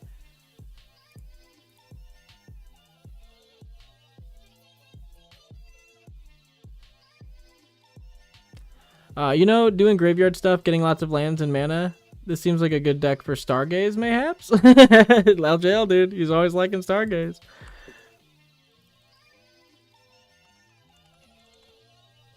X and 2 black. Look at twice X cards on the top of your library. Put X cards from among them into your hand. The rest into your graveyard. That is a lot of looking at cards. Outrageous Robbery. X and 2 black, target player exiles the top X cards of their library face down. You may look at and play those cards for as long as they remain exiled and spend mana as though were any mana to cast it. Seems really good. That's what I'm thinking. I'm thinking the commander's going to mill regardless, so we don't really need mill engines in the deck. Commander's going to die if you rely on it for everything. Also true. But what's the deck doing outside of the commander? Like, that's the thing. We need to add those. We need to add those token generators.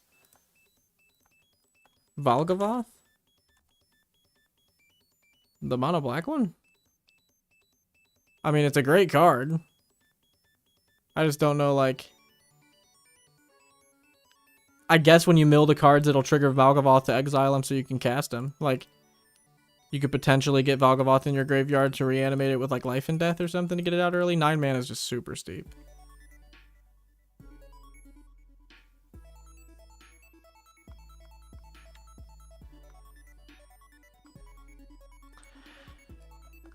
Does this deck not seem like a good deck for Lightning Greaves?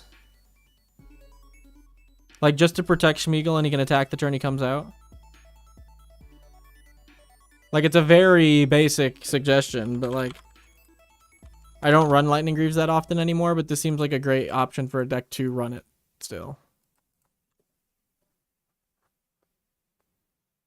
Sure, Greaves is okay.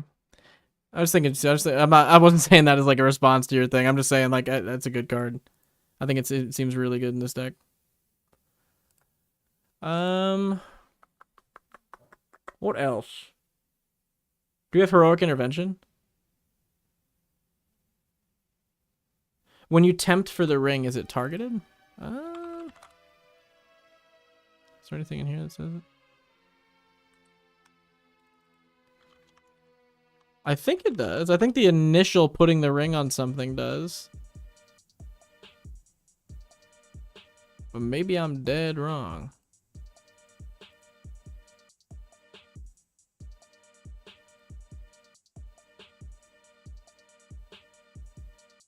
No, choose a creature to be a ring bearer. It doesn't target. Interesting. Virtue of Persistence stuff since you can steal from opponents' graveyards. Ooh. I think that's what we go for here.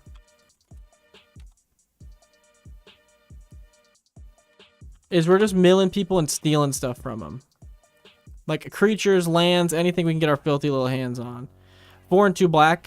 Sorcery, you can pay 1 in the black. Target creature gets -2/-2, but has 5 and 2 black. Enchantment, at the beginning of your upkeep, put target creature card from a graveyard into play under your control. So you can steal stuff that you're milling with your commander. That seems really good.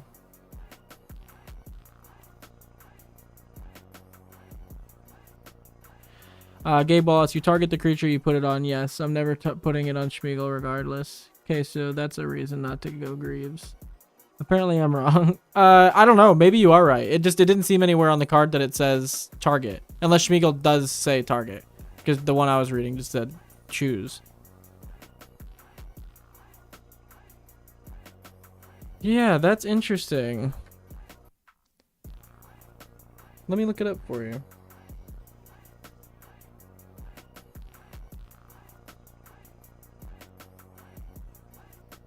Does the ring tempts you target?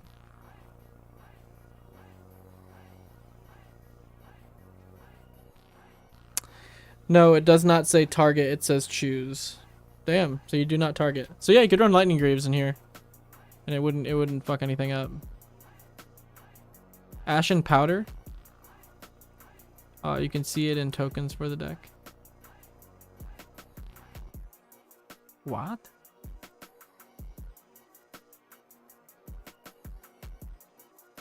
Okay, then Greaves is thumbs up.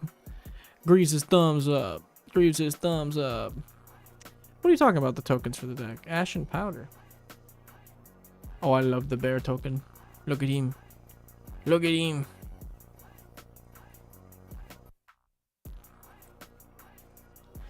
Landfall. Graveyard. What do we got in? What do we got in?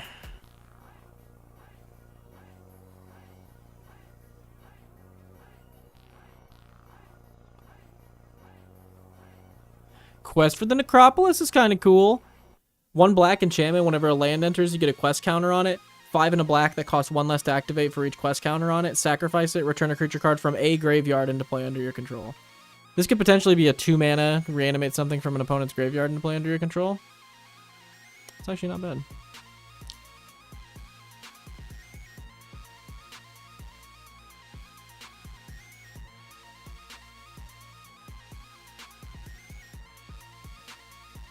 Not a lot of landfall graveyard interaction here.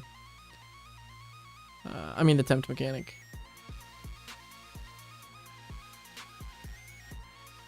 Oh, the ring. Gotcha. That's Will and Canoptech Swarm. I love Canoptech Swarm. That thing's so good. 4 for a 1/1 flying. When it enters the battlefield, exile target player's graveyard for each artifact or land exiled this way. The fact we are filtering lands out of their graveyard when we mill though, so this one might not hit as hard as it normally would. Although I love this card. That's Will. 4 and a black. Choose one. If you control your commander, you get to do both. Each opponent sacrifices a creature with the greatest power. Exile all cards from all opponents' graveyards. Then create a 0/1 black Thrall, where X is the greatest power among creatures exiled this way. That's a pretty good card. Instant speed. That's actually kind of gross at instant speed. Yuck. Yuck, yuck, yuck. That seems really good. Whoa,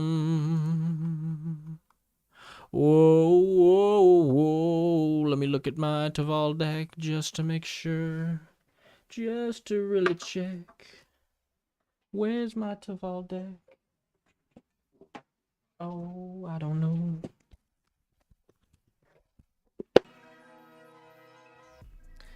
Black, green, milling opponents, stealing their stuff from grave. I might have some stuff for that.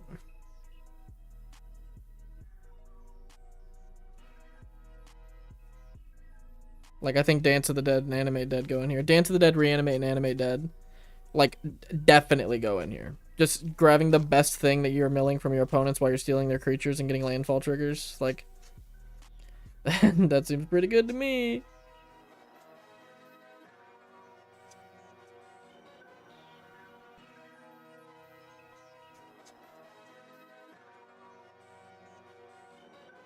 I love my Taval deck, dude. Every time I go through it, I'm like, yeah. Yeah, I like that.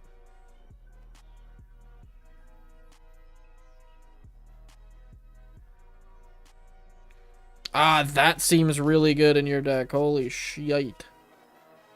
Okay, Animate Dead and Dance of the Dead are both like 1 in a black auras. I'm pretty sure you probably already know what these are. 1 in the black auras, they can reanimate something from anyone's graveyard. Reanimate 1 black, reanimate anything from anyone's graveyard. That'll be good. Foggy Swamp Visions actually seems really good in your deck. As an additional cost to cast this spell, Waterbend X, you may pay Waterbend cost by tapping artifacts or creatures to help pay for the cost. So with the tokens you're making from your landfall triggers, you can Foggy Swamp Visions for like a ton. Exile X target creature cards from graveyards. For each creature exiled this way, create a token that's a copy of it that you have to sacrifice at the beginning of the next end step. They don't gain haste, so you don't get to attack with them, but you just exile all of the best ETB abilities from everyone's graveyard, and then you make tokens of all those ETB abilities, get all that value for 3 mana. Foggy Swamps is so good. I've been running this in my Taval deck, and it absolutely does work. It's actually a very, very good card.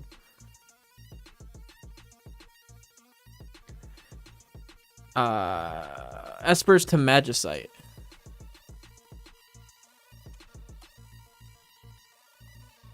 Three in a black, instant, exile each opponent's graveyard. When you do, choose up to 1 target creature or card exiled this way, create a token that's a copy of it, except it's an artifact, and loses all other card types.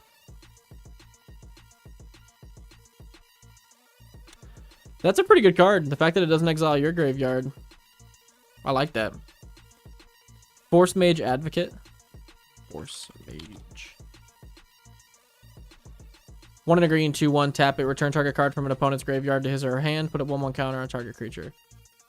That actually is pretty useful politically. Like, if you mill into, like, removal that could get rid of a problem at the board, you could be like, hey, if I use my Force Mage to let you get back that removal piece, will you move it on this thing, or will you use it on that thing? That's actually pretty sick. Taval was the first commander that I really fell for. My Taval is consistently evolving. Same, Chuvale. Hey, a kindred soul. I feel you, dude. Taval was the first deck in a like since Teneb when I started playing like EDH like what 14 years ago. Since Teneb, Taval is the first commander that's came out that I'm like, oh, I really like that. And yeah, I don't think I'll ever take it apart. Lorcan Warlock Collector. That one's pretty good. Whenever a creature is put into an opponent's graveyard from anywhere, you may pay life equal to its CMC and put it back into play under your control. That's really, really good. Patron of the Nezumi. We also have Rise from the Dark Realm recommended. 7 and 2 black to return everything from your graveyard back into play. That seems pretty good. 5 and 2 black, 6/6 Rat Offering. You may cast this card anytime, as you can cast an instant if you sacrifice a rat. Whenever a permanent is put into an opponent's graveyard, that player loses 1 life. Ooh. Yeah, that's a pretty good win con in this deck. My Taval is currently based on dumping my library and mass land reanimation landfall. Ooh, okay, I went for more straight up reanimator. I'm milling big creatures and cheating them into play, baby. Puppeteer click. Okay, I missed like 5 minutes. Did I get asked anything? Game ball is social hour over. LOL. Social hour's done. We're just naming a bunch of stuff for you. We're trying to come up with some suggestions here. Oh, Grim Feast is one that I missed. Grim Feast. 1 black green at the beginning of your upkeep. Grim Feast deals 1 damage to you whenever a creature is put into a target opponent's graveyard from play. Gain an amount of life equal to that creature's toughness. From play. That sucks. Damn. I wish that said battle or from anywhere.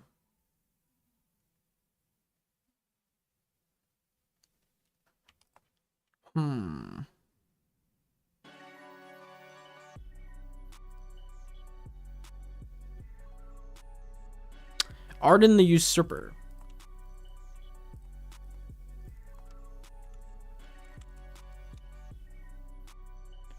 Oh, yeah, this guy's great.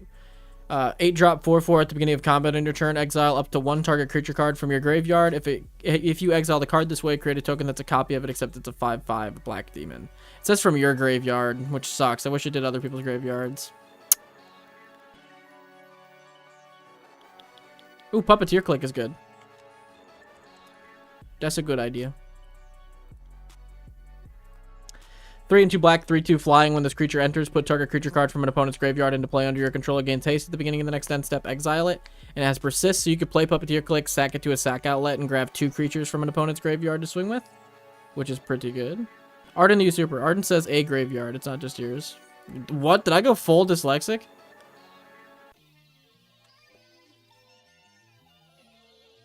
Whoa, my bad. I don't know how I misread that bad. Yeah, exile up to 1 target creature card from a graveyard. If you exile the card this way, create a token. Yeah, I don't know how I misread that card so bad. Yeah, Arden's great.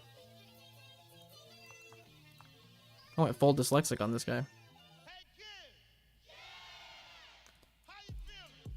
On your turn, exile up to 1 target creature card from a graveyard. Yeah, I don't know what I was thinking when I read this thing. That is really good.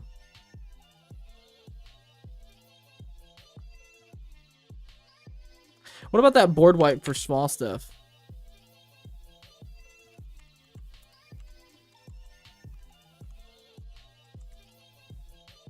Culling Ritual.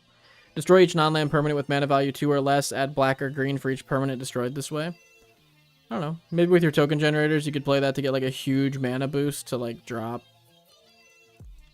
like a Crater Hoof or something. I don't know. That could be interesting. Yo, Nick, I'm just popping here to say good night because it's almost 4 a.m. for me. Oh, Alex, have a good night, my guy. Thanks for stopping in. I hope you have some more biscuits and yogurt, dude, and have a good night's sleep. Also, can I see the commanders you've reviewed today? Yeah, we've done Katilda and Lear, submitted by LJL. It's a human storm deck, so it runs nothing but humans, instants, and sorceries. And the whole theme is just playing as many instants and sorceries and running humans that benefit off those instants and sorceries. And then right now we're looking at Smeagol Helpful Guide, which is milling opponents, stealing their lands out of their grave, triggering landfall abilities. We're deciding whether or not to stick with like the mill sub-theme, lean more into the token sub-theme, what the landfall should be doing, stuff like that. But yeah, those are the 2 decks we've gone over tonight. Arden is Valgavoth's little brother. Oh, really? Oh, really? Arden.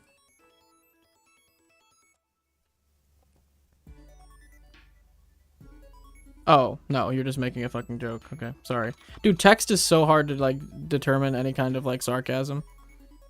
I'm like, oh, really? This thing from Final Fantasy is the brother of a thing from Magic? Whoa! Also, gonna see the commanders that you reviewed today. Okay, interesting picks today. Well, see you guys. See you, Alex. Thanks for stopping by and seeing me be dumb as hell right when you stop in. I think anybody could stop in at any point in time and I'd see that exact same thing, so I won't complain too much. Just about the mechanic, yeah. He's just like a mini version of Valgavoth. In my head, I'm like, Willie? That's crazy! And then I look at it, I see Final Fantasy, I'm like, damn it. He's a slightly smaller version. He's a little tiny version. I think you missed it earlier, but Dreadhound and One Ring to Rule Them All are both great win cons. One Ring to Rule Them All. 2 and 2 black, the ring tempts you, then each player mills cards equal to your ring bearer's power. Okay. 2, destroy all non-legendary creatures. 3, each player loses 1 life for each creature card in that player's graveyard. This is an insane card. I might pick one of these up for Taval genuinely. Throw this on my Lord of Extinction, and then each player mills equal to my Lord of Extinction's power. That's like even better than Alter Dementia for that combo. That'll just immediately smoke everybody, not just one player. Destroy everything but Taval, then reset, dude. Each opponent lose one for each. I'm going to pick one of these up. That's a crazy good card. Holy. Where's this Dreadhound at? There it is. 4 and 2 black, 6/6. When it enters the battlefield, mill 3 cards. Whenever a creature dies or a card is put into a graveyard from a library, each opponent loses 1 life. A creature card. I was going to say a card. Thank God. Creature cards put into the graveyard from a library, each opponent loses 1. So whenever you mill someone for a creature, they lose 1. And whenever a creature dies, they lose 1. Each opponent. That's a crazy good card. I could see Dreadhound being a rare. It's a really good one. Oh, Emperor of Bones. Yeah. That is a good one. 1 in the black, 2/2 at the beginning of combat. On your turn, exile up to 1 target card from a graveyard. Pay 1 in the black, adapt 2. Whenever 1 or more 1/1 counters are put on Emperor of Bones, put a creature card exiled with Emperor of Bones into the battlefield under your control. Put a finality counter on it. It gains haste. Sacrifice it at the beginning of the next end step. Emperor of Bones is cracked. Every time I see this card, it's like the embodiment of this channel, it feels like. It's just like a cracked, underplayed, good card, dude. Love to see that. Love to see that.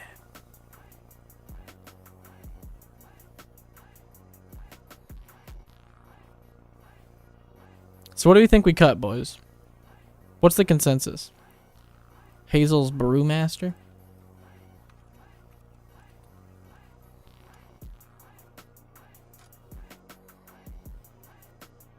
Three in a black, 3/4 menace. When it enters the battlefield, exile up to 1 target card from your graveyard. Create a food token. Food you control have all activated abilities of all creature cards exiled with Hazel. We're not getting that much food, though, are we? Does Smeagol make us food? No. I don't know. That one's okay. A really funny thing you can do with Hazel's Brewmaster is exiling Grist, and now all your foods have Planeswalker abilities. Oh, because it's a creature. That is super big braid. Because Grist isn't a creature when he's chilling. Yeah, as long as it's not on the battlefield, it's a 1/1 creature. Ooh, damn. Okay, so you could literally exile that, and then all your foods have all 3 of these abilities. And do your foods have loyalty counters? Or can you just use these abilities and not worry about the loyalty counters? You can just -5 on all your foods right away? Because that's nuts. No pun intended. For the Brewmaster.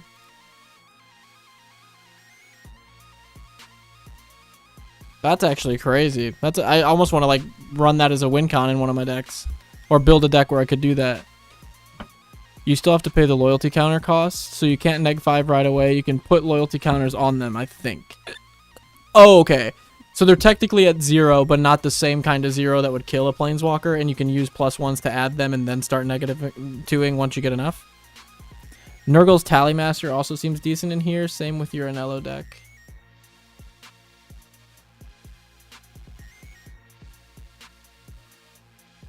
Tallyman of Nurgle? Lifelink at the beginning of your end step. If a creature died this turn, you draw a card and lose 1 life. If 7 or more creatures died this turn instead, you draw 7 cards and you lose 7 life. That's a really cool card.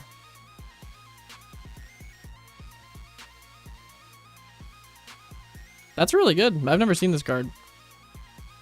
It's actually a really solid draw card. Or card advantage piece. Damn. Found some cool stuff tonight. Yeah, Candlekeep Inspiration is going to be sick for Anello. Wood Sage is also sick. Never knew this card existed. That's actually perfect for my Taval deck. Oh, sorry, I didn't switch this thing. That's whatever. You guys know what's going on. You guys know what's going on. It's whatever. Okay, any more suggestions before we hop off? We're pushing 10. I got to get up early tomorrow morning. So get your last minute suggestions in there. I like this deck a lot, by the way.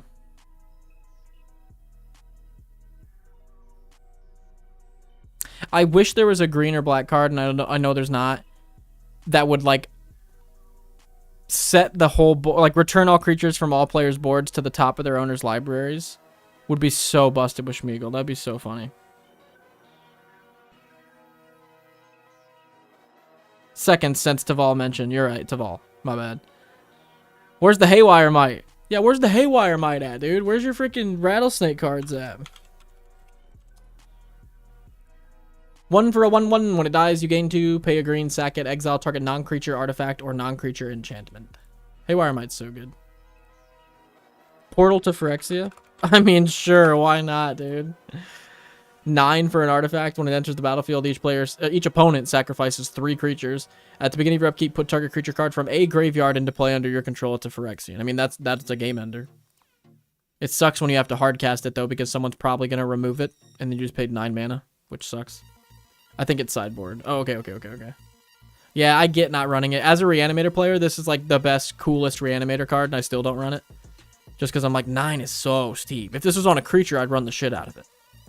But I can't cheat an artifact into play. That's not what I'm cheating on to play in my Reanimator decks. Unfortunately. Even if it gets removed, it's still 9. It's still a 9 for 1. LOL. True. You pay 1 card, everyone gets rid of 3 creatures. But if you count each one of your lands you tapped as another 1, dude, it was a 10 for 9. Think about that. That is crazy. It is a very good card, but I still don't run it. 9's just too steep for me. Maybe I'll try running it though, and it'll be one of those cards like Incarnation Technique where I'm like, oh damn, I should have ran this forever.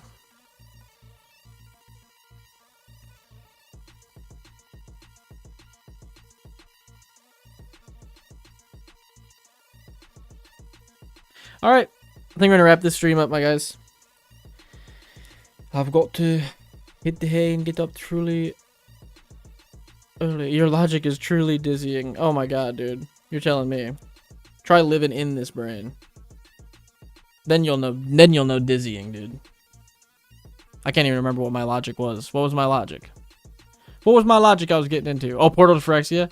Yeah. My Portal to Phyrexia logic's pretty dizzying, dude. If you pay 9 mana and 1 card, dude. I'm just saying, man. That's a lot.